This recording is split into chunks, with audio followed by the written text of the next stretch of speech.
베드로후서는 외부의 박해로 불안과 공포에 떨고 있는 그리스도인들을 격려하고 위로하기 위한 목적으로 기록된 베드로 전서와 동일하게 소아시아에서 흩어져 사는 그리스도인들을 대상으로 쓰여진 성경입니다. 마침 요즘 세대를 하루하루 살고 있는 교회를 핍박하는 사람들이 많고 예수 그리스도를 구주로 믿는 우리 신앙인들을 무시하는 사람들이 만연한 이때 우리에게 전하는 메시지와 같다고 봅니다.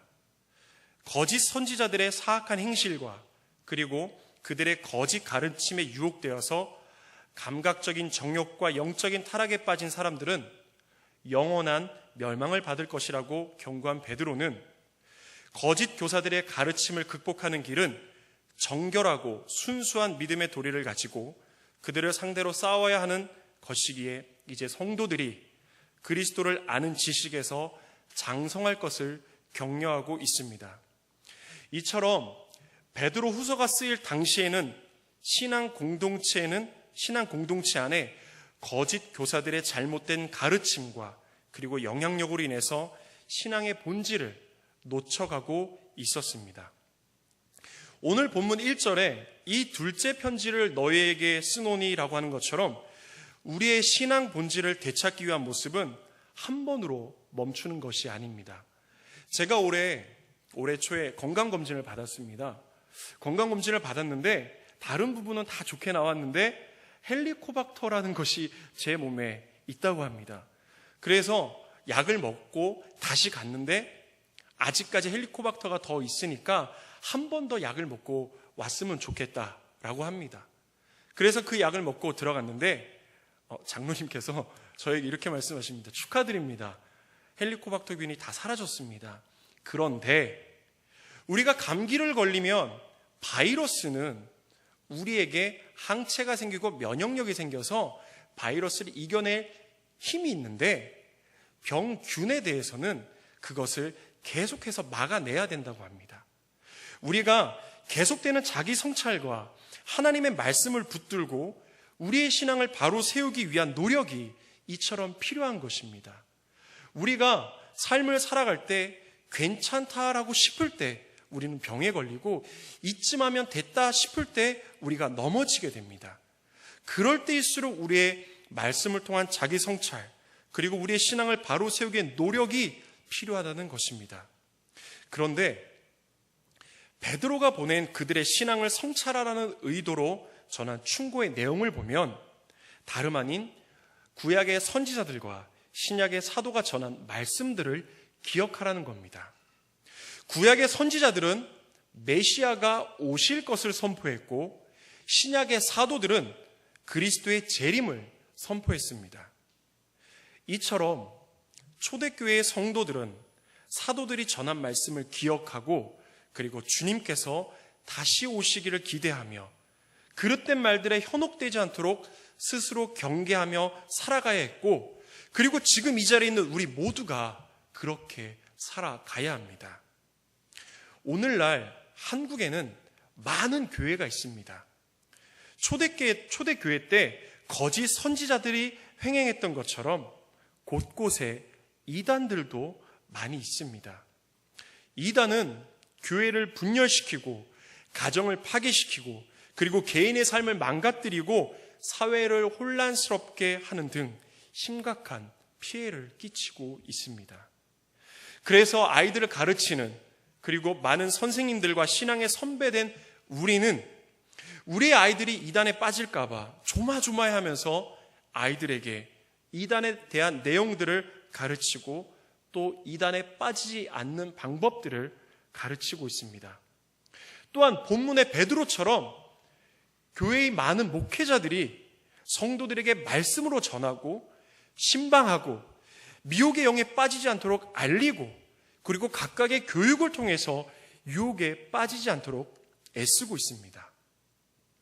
요즘 많은 사람들이 건강에 대해서 많은 관심을 갖고 본인들이 건강해질 수 있는 방법들을 여러 매체를 통해서 보고 또 알게 됩니다. 만나게 되면 이럽니다. 어디가 아프면 거기 아플 때 뭘 먹으면 좋다더라, 뭐를 끓여 먹으면 좋다더라, 뭐를 바르면 좋다더라, 이런 얘기들을 각자가 너무나 잘 알고 있습니다. 그런데 저도 얼마 전에 최근에 유튜브에서 영상 하나를 봤습니다.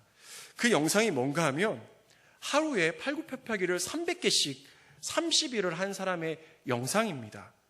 그 영상을 보니까 매일매일 팔굽혀펴기를 하면서 몸이 변화되는 모습을 영상으로 찍었고, 그리고 그 영상을 본 저는 그 사람의 몸이 너무나 마음에 들었습니다.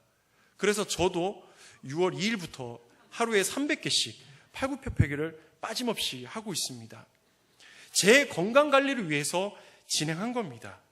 또 오늘도 팔굽혀펴기를 많이 했고, 부족한 부분들은 예배가 끝나면 또 그것을 진행해야 됩니다.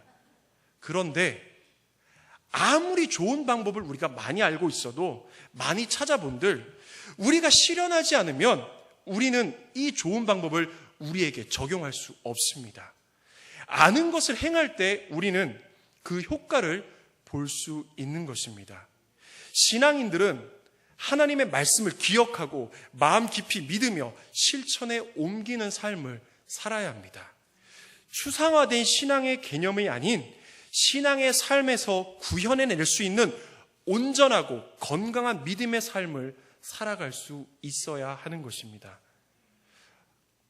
이런 말이 있습니다. 한국인들은 책도 읽지 않으면서 노벨 문학상 수상자가 이 나라에서 나오기를 기대한다는 말이 있습니다. 그런데 이 말을 조금만 바꿔보면 성경도 안 읽으면서 말씀을 기억하고 하나님의 뜻대로 생활하겠다는 말은 어불성설입니다. 우리가 말씀을 기억하기 위해서는 성경을 매일 묵상하면서 적용하는 삶을 살아야 합니다. 성경 읽기를 계획적으로 체계적으로 세워야 할 필요도 있습니다. 제가 5월 달에 SNS를 통해서 제가 아는 선배 목사님의 SNS를 봤습니다. 이 목사님이 글을 올린 것이 5월 달 중에 한 20일도 되지 않은 시간 동안에 성경 일독을 했다는 글을 올린 겁니다. 그래 댓글에 여러 가지 글들이 있습니다. 어떻게 시간이 돼? 어떻게 그걸 할 수 있어? 신방을 다 포기한 거야? 사역을 포기한 거야?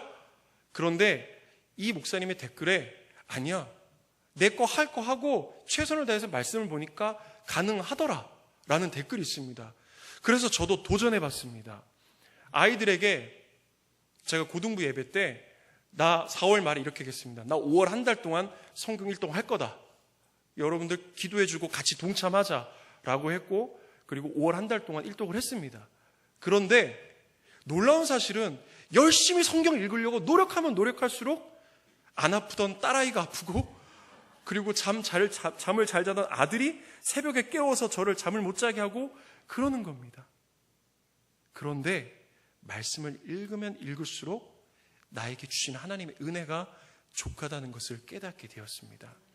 이 시간 함께하는 우리 중등부, 고등부 선생님들과 함께 예배드리는 성도님들 모두 성경 읽기 계획을 세우시고 지속적으로 실천하셔서 하나님의 말씀을 기억하고 그리고 실천하는 여러분들이 되시길 간절히 바랍니다. 예수님이 돌아가신 후 복음이 전해지고 교회가 세워진 후 불과 100년도 안 된 시기에 교회는 그리스도의 재림에 대해서 의심하는 사람들이 여기저기서 일어나기 시작했습니다. 의심과 불신을 조장하는 세력들이 있었는데 이들이 바로 베드로 후서에 등장하는 거짓 교사들입니다. 하지만 성경은 예수 그리스도의 재림을 선언하고 있습니다. 역사의 흐름과 진보도 세상의 타락과 불의도 모두 그리스도의 재림과 연결된다는 사실은 믿음으로 깨닫는 성도 여러분들이 되시길 바랍니다. 베드로는 거짓 교사들에 대한 사도들의 예측이 사실로 나타났음을 3절과 4절의 말씀에 언급하고 있습니다. 그런데 굳건한 믿음의 말씀으로 매일매일을 살아가는 사람들에게 거짓 교사들의 출현은 그들을 당황하게 하는 것이 아니라 그들의 신앙을 실질적으로 강화시켜주는 일이 됩니다. 왜냐하면 거짓 교사들이 말세에 나타나게 될 것에 대해서는 성경의 여러 곳에서 이미 예언되어 있었고 예수님의 재림이 진정으로 다가온다는 증거라고 믿을 수 있기 때문입니다. 드라마를 보면, 가족들이 드라마를 보면 이런 얘기를 합니다. 저 다음에 저게 나올 게 뻔해. 저 다음에 저런 말을 할 거야. 그런데 그것이 뻔하게 나오면 너무 식상하고 너무 당연합니다. 우리는 예수 그리스도의 말씀이 온전하게 믿고 그 말씀 가운데 말세가 될 때 거짓 선지자들이, 거짓 교사들이 나타나서 그것을 부인한다고 말하는 것은 우리가 다 알고 있는 것이라면 역시 하나님의 말씀은 진리구나, 말씀대로 되는구나, 이제 말세가 얼마 남지 않았구나, 더 깨어서 기도하고 말씀에 순종하는 삶을 살아야겠구나 하며 우리 스스로가 확신을 가질 수 있는 것입니다. 하지만 굳건한 믿음 없이, 매일의 말씀의 묵상 없이는 신앙의 강화가 아닌 좌절과 넘어짐을 경험하게 될 수 있습니다. 마태복음 24장 13절에서 30절에 달란트 비유의 말씀처럼 우리에게 주어진 재능과 시간을 얼마나 하나님을 위해, 아이들을 위해 성실히 최선을 다해 활용하고 있는지 점검해야 합니다. 여러분들, 우리가 알고 있는 교육부는 교회학교입니다. 예전에 우리가 주일학교라고 불렀던 주일학교의 개념과는 엄밀히 다릅니다. 우리가 어렸을 때에는 주일 하루만으로도 가능했던 교육이 이제는 주일 하루가 아니라 교회에서 이루어지는 모든 교육을 감당하는 교회의 학교인 것입니다. 주일학교는 주일 하루 아이들을 만나 삶으로 보여주고 가르쳐지는 것으로 제한하는 것이 아닌, 이제 한 주간을 아이들을 위한 기도로, 아이들과의 만남으로, 아이들을 향한 헌신으로 쏟아내고 주일에는 그들과 함께 얼굴을 맞대고 기도하고 찬양하며 예배 드릴 수 있는 교사가 되어야 하는 것입니다. 나는 교사가 아닌데요? 라고 하는 분이 계십니까? 여러분들의 자녀들에게 주일만, 야, 교회 가야지, 교회에 늦으면 안 되잖아, 예배 시간에 졸지 말아야지, 그러면서 집에 와서 엄마 아빠의 모습을 보면 소파에 누워서 TV 보는 모습만 바라보는 자녀들이 성경 보는 모습은 단 한 번도 보지 못했고 찬양하는 모습은 단 한 번도 듣지 못했는데 주일 하루 교회에서 성실하게 신앙생활하는 부모님의 모습으로 보여주고 있진 않은지 우리가 점검해야 하는 것입니다. 사랑하는 중등부, 고등부 선생님들, 그리고 이 자리에 함께한 성도 여러분, 모두가 굳건한 믿음으로, 매일의 말씀으로 이 세대의 혼란을 두려움과 떨림이 아닌 예수 그리스도의 재림에 대한 기대함으로 살아가시길 바랍니다. 그 기대함이 되기 위해서는 그 말씀을 더욱더 온전히 분명하게 알고 있어야 되는 것입니다. 오늘 본문 8절과 9절에 베드로는 예수님의 재림을 부인하는 거짓 교사들과 혼란스러워하는 성도를 향해 재림이 지체되고 있는 이유를 분명하게 밝히고 있습니다. 우선 하나님의 시간 개념과 사람의 시간 개념에는 분명한 차이가 있음을 알려주고, 사람의 천년이 하나님께는 하루가 될 수도 있기에 인간의 시간 개념은 의미가 없음을 이야기하고 있습니다. 또한 재림이 지체되는 이유가 아직까지 하나님이 택하신 사람들이 모두 회개하고 구원받지 못했기 때문이라는 이유도 설명하고 있습니다. 하나님께서 재림을 지연시키는 이유가 한 사람이라도 더 회개시켜 구원하기 위한 것이라고 한다면 건강한 교회의 존재 이유가, 그리고 교육부서의 존재 이유가 너무나도 분명해집니다. 세상은 갈수록 혼탁해지고 사람들은 이기적인 모습을 점점 당당하게 드러내고 있습니다. 이러한 때에 우리는 우리 주변 사람들에게, 그리고 다음 세대의 사람들에게 복음을 전파해야 합니다. 건강한 교회는 전도와 선교에 전념해야 합니다. 건강한 교회는 세상 끝날까지 전도해야 합니다. 세상 끝날이 언제일지 우리는 알 수 없습니다.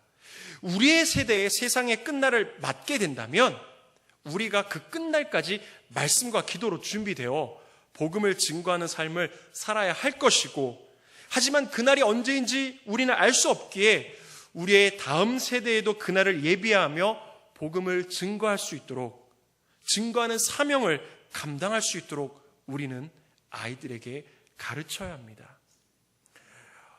얼마 전 10대 20여 명이 밤 늦은 시간에 공원에서 소란스럽게 떠들고 있다는 신고가 있어서 그것을 신고를 받고 출동한 경찰과 충돌하였고, 그리고 이 경찰들은 그 한 청소년에게 테이저건으로 그 청소년을 제압했다는 사건이 있었습니다. 언론에서는 경찰의 과잉 진압으로 소개되었고, 이후에는 정당한 대응이었다라고 결론이 났던 일입니다. 사실은 제가 이 영상을 설교 중에 여러분들에게 한번 보여드리고 싶었습니다. 근데 도저히 그 영상을 여러분들에게 보여드리고 들려줄 수가 없었습니다. 저도 아이를 키우고 그리고 아이들을 가르치고 있기에 그 상황이 궁금해서 그 영상을 찾아봤습니다. 처음에는 자잘못이 누구에게 있는지가 궁금해서 그 영상을 찾아봤는데, 영상에서 나오는 아이들의 말, 또 특히 여자아이들의 말들에 제 인상이 찌푸러지지 않을 수가 없었습니다. 한참 예쁠 나이에 아이들의 입에서 나오는 말이 온통 욕설과 그리고 비속어들 뿐이었습니다. 저 아이들에게 복음이 심겨졌더라면, 저 아이들의 마음에 복음이 전해졌더라면 상심한 마음과 애통한 마음 때문에 정말 너무 속상했습니다. 이 세대를 살고 있는 사람들이 다 그런 것은 아니지만 이 시대의 환경은 사람들을 너무나 많이 바꿔버렸습니다. 진심 어린 말 한마디에 의심의 눈초리를 보내는 상황이 됐고, 늦은 시간까지 집으로 돌아오지 않는 가족이 있다면 그 가족이 집에 들어올 때까지 안심할 수 없는 그런 세상이 되어버렸습니다.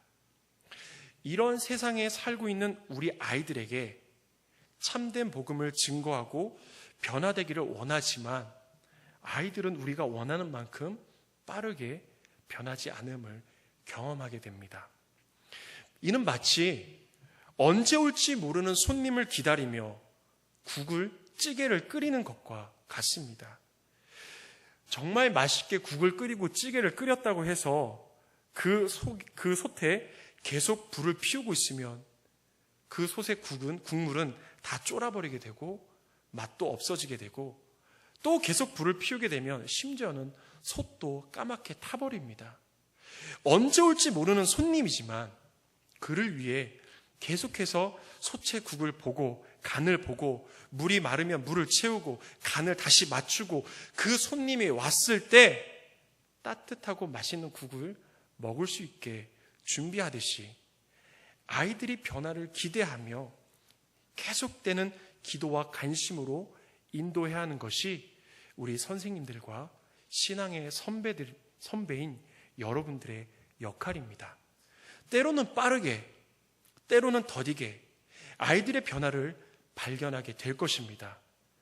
빠르다고 멈추지 말고 느리다고 실망하지 않으며 그 변화는 우리가 아닌 하나님께서 더해 주실 것이라는 믿음을 갖고 아이들을 위해 기도하고 기대하며 기다릴 수 있는 여러분들이 되시길 바랍니다. 국제적 금융기업을 보유하고 있는 유대계 금융재벌인 로스차일드는 유럽에서 큰 성공을 거두었습니다. 그 후 그는 미국으로 가서 사업을 확장하고 싶었습니다. 그래서 한 직원에게 이렇게 물었습니다. 이보게, 미국에 지점을 내려면 어느 정도의 시간이 필요하겠는가? 그러자 이 직원이 한참을 고민하다 이렇게 얘기합니다. 한 열흘 정도 걸릴 것 같습니다. 그러다 로스차일드는 그래? 그럼 결정되면 내가 연락을 주겠네. 그리고 나서 또 다른 직원에게 이렇게 물어봤습니다. 자네는 얼마나 걸릴 것 같나? 그러자 이 사람은 3일이면 족할 것 같습니다. 그래? 그리고 또 다른 직원에게 이렇게 물었습니다. 자네는 어떤가? 그러자 이 직원은 지금 곧 미국으로 출발하겠습니다. 그래, 자네야말로 적임자일세. 내일 바로 떠나도록 하게. 그 후 그 사람은 샌프란시스코로 떠났고 그곳에서 최고의 부자가 되었다고 합니다. 이와 같이 준비된 사람은 그 기회를 잘 포착합니다.